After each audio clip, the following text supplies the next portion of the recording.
Hello sir, madam. In this video, I want to show you on how to use the air machine.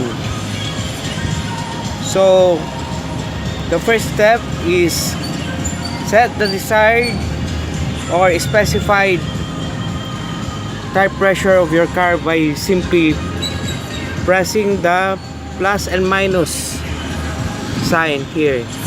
So I will set it to 32, then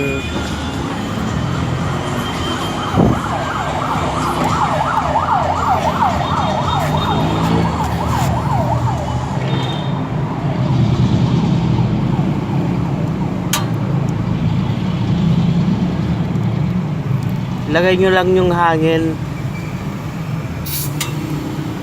Pag may nag-beep, that means 32 na.